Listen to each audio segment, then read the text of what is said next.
Volodymyr Zelensky culpó a las fuerzas rusas del incendio que se inició en la central nuclear de Zaporilla, ubicada al sur de Ucrania, que está bajo el control de Rusia. En una publicación de Telegram el domingo, el presidente de Ucrania publicó un video que muestra una gran columna de humo saliendo de una de las torres en el territorio de la planta. Rusia, a su vez, dijo que el fuego se produjo tras el bombardeo de la ciudad de Enerhodar por parte de las Fuerzas Armadas de Ucrania. Tanto Ucrania como Rusia descartaron amenaza de radiación. Y el presidente de Ucrania, Volodymyr Zelensky, confirmó que sus tropas combaten en Rusia empujando la guerra hacia el territorio del agresor. Así lo dijo el mandatario en un discurso este sábado. Por su parte, el último informe del Ministerio de Defensa ruso indica que las tropas ucranianas han avanzado hasta 30 kilómetros dentro de Rusia. La incursión ucraniana tomó por sorpresa al Kremlin y podría suponer un cambio de paradigma en el conflicto que ya lleva más de 2 años. Ahora bien, realmente estamos hablando de un nuevo capítulo de la guerra. Para responder estas y más interrogantes, voy a hacer contacto con el analista internacional y ex embajador de Chile en Rusia, Pablo Cabrera, en vivo desde la ciudad de Santiago. Pablo, gracias por estar acá con nosotros. Vaya esta operación audaz de los ucranianos, y los mismos rusos están confirmando esta penetración 30 kilómetros en el sur de Rusia. ¿Cambia en algo esto en una guerra que ya lleva más de 2 años? Adelante, Pablo. Gracias. Está Rey, gusto saludarlo. Mire, efectivamente, como usted dice, parte por una operación sorpresa, pero una operación sorpresa avalada en hechos concretos y reales, donde una de las partes está aprovechando una oportunidad para poder incursionar y mostrar un poderío frente a Rusia, y que no estaban con los brazos cruzados frente a esta guerra que ya está produciendo cansancio en la población. Creo que para eso se avalan en algunos hechos. Recientemente, coetáneamente con la reunión de la OTAN en Washington, Ucrania por fin recibió los F-16, recibió pertrechos y recibió fondos para poder seguir la guerra, una guerra donde la OTAN le manifestó su apoyo. Entonces creo que, por el otro lado, mostrar actividad, dado que el panorama geopolítico y las fuerzas que convergen a este conflicto, está todo muy desordenado, muy volátil y muy complejo. Creo que el panorama mundial, marcado por la elección de los Estados Unidos, por la saga de las elecciones europeas, por el cansancio de la población y los problemas que enfrentan en uno y otro lado, cuando ya muchas veces y muchos analistas comienzan a hablar de negociación, creo que esto tiene una importancia bastante grande desde un punto de vista del posicionamiento de Ucrania frente al conflicto. Pablo, pero hablabas cansancio de la población. Yo a esto también podría añadirle, tú me corriges si no, quizás un desgaste, y en este caso podría ser de Rusia, por ejemplo, porque por el otro lado, Ucrania está recibiendo más ayuda financiera y también de recursos. Hablabas tú de estos nuevos aviones que han llegado a Ucrania. Y entonces vuelvo yo. ¿Tú ves que esto podría ser quizás una maniobra audaz de los ucranianos, pero quedarse así, o a partir de ahora dar un viraje, un vuelco a este conflicto, a esta guerra? Mira, leyendo, oyendo, escuchando y analizando, veo que es un objetivo de ganar posiciones. Creo que la opinión pública, tanto ucraniana como rusa, y también la opinión pública internacional, acusa un cansancio, acusa un desgaste en cuanto a la provisión de fondos, y hay varias dudas en cuanto a cómo podrá seguir esto después de la elección de los Estados Unidos, después de las peticiones incesantes de la comunidad internacional y de muchos países importantes a China para que actúe como mediador para el alto del fuego. Creo que puede ser entendido esto como un posicionamiento para ganar justamente influencia o espacio a la hora de las negociaciones. También ha elegido lugares donde la inteligencia le ha dicho que estaban más desprotegidos en cuanto a militares, y también lugares estratégicos para Rusia. Está muy cerca una central nuclear y está la distribución de gas para toda esa parte de Rusia. Creo que eso tiene una simbología de cara a la población también, toda vez que Rusia tiene un posicionamiento en Zaporilla, en Ucrania, donde está la central nuclear más grande de Europa, que inmediatamente la tomaron, si bien es cierto, no estaba, estaba siendo usada antes del conflicto para desarrollo pacífico de la energía nuclear y de las fuentes eléctricas de Ucrania, pero por algo la tomaron, ¿no? Tiene una simbología importante en el tema nuclear porque es la disuasión que ha señalado que tiene, ¿sí? Dígame.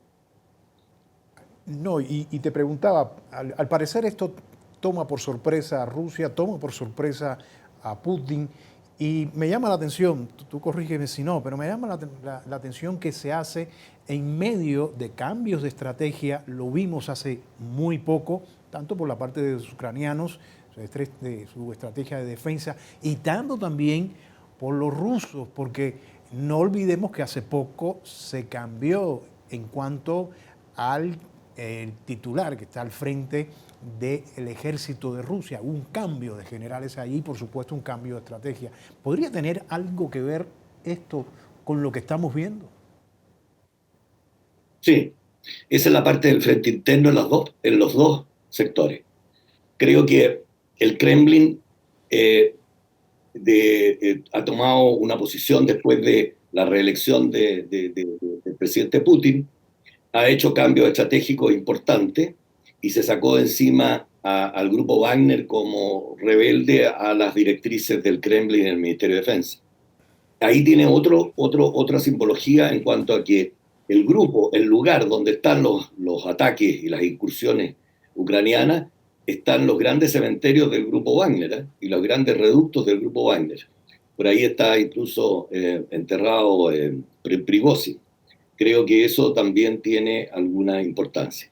Por otro lado, estos cambios de la cúpula en el Kremlin, que significa cambiar las directivas de la guerra en la operación especial más bien. Por eso se cambia esto, porque obviamente que hubo un momento en que algunos en el Kremlin querían una guerra total, y ahí empezamos a entender por qué se hablaba de una operación militar especial, porque no tienen capacidad para hacer una guerra total. Creyeron que si no la hacían en 2 semanas, no la hacían nunca. Y por el lado ucraniano, hay que recordar que se tuvieron que suspender las elecciones, y las elecciones que estaba desafiado Zelensky de alguna manera por el jefe del Estado Mayor Conjunto, que era un potencial candidato a la presidencia, que también fue removido.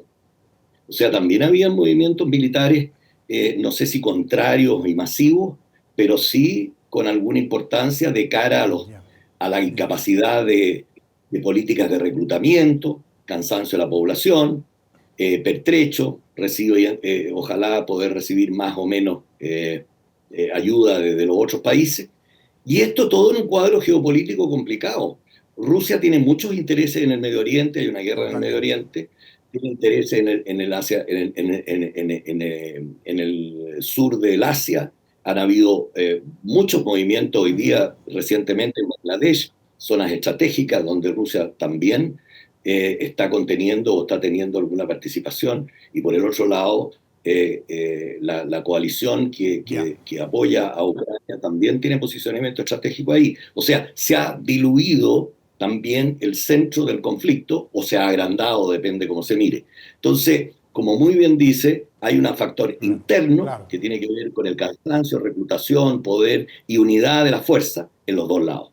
Creo que Zelensky necesita también todo es un conjunto. Una suerte. Sí. Sí. Y también el tema del clima. Todo un conjunto de situaciones. Ajá, totalmente. Estamos entrando en el invierno en ese lugar. Totalmente, todo un conjunto de situaciones que es lo que estamos viendo.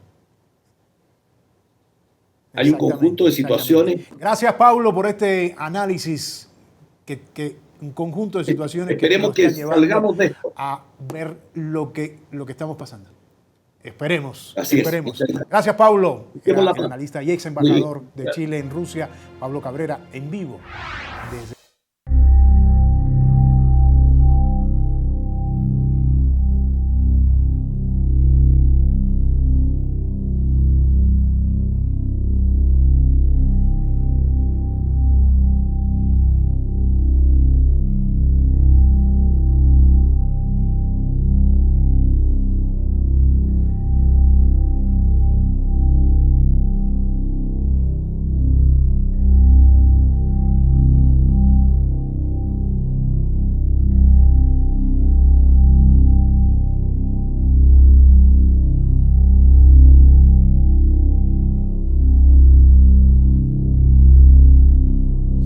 It takes Russian missiles only about half a minute to strike Kharkiv in northeast Ukraine. Survival is tough here. Now imagine training for the Olympics under near constant fire. Twins Marina and Vladislava Alexieva are on Ukraine's synchronized or artistic swimming team. There were many bad instances in Kharkiv. There is constant shelling. Almost every day there is some explosion, both during the day and during the night. And sometimes the air alarm doesn't happen in time. Yes, first the missile hits, and then the air alarm sounds. The pool facility scarred by 2.5 years of war. The windows blown out, temporarily sealed with plastic sheets. The practice sessions often interrupted by air raid alerts, the athletes evacuated to the bomb shelter. Yes, it is hit very often. We had to jump out the pool in our wetsuits and run to the shelter. We stressed a lot and our training had to be interrupted. Kharkiv is only about 25 miles from the Russian border. Moscow's forces have repeatedly tried and failed to invade the city. But the toll on the civilian population has been immense. Scores killed and wounded by Russian strikes. Marina and Vladislava say just getting to practice means risking their lives. One day we were on our way to the training and there was an explosion near us. You're not able to think in that moment what to do. Where to go? We were too afraid to go on to our training, so we turned back home. But the twins say going to the games in Paris, competing for their nation under siege, is a calling so great they're willing to brave the onslaught they see, hear, and feel every day, and which impacts their preparation so much. We will do everything in our power to represent our country at the Olympics in the best way possible. This is a huge responsibility for all our athletes right now. In these Olympics, we are not only athletes, we also represent Ukraine.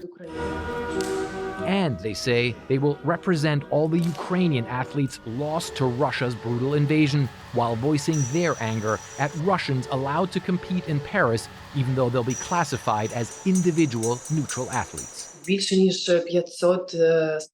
More than 500 athletes died during the war in Ukraine, during this full-scale invasion, and they won't be able to represent their country anymore at the Olympic Games. Meanwhile, the Russian athletes are going and will represent their country, their terrorist state, at the Olympics. Fred Pleitgen, CNN, London.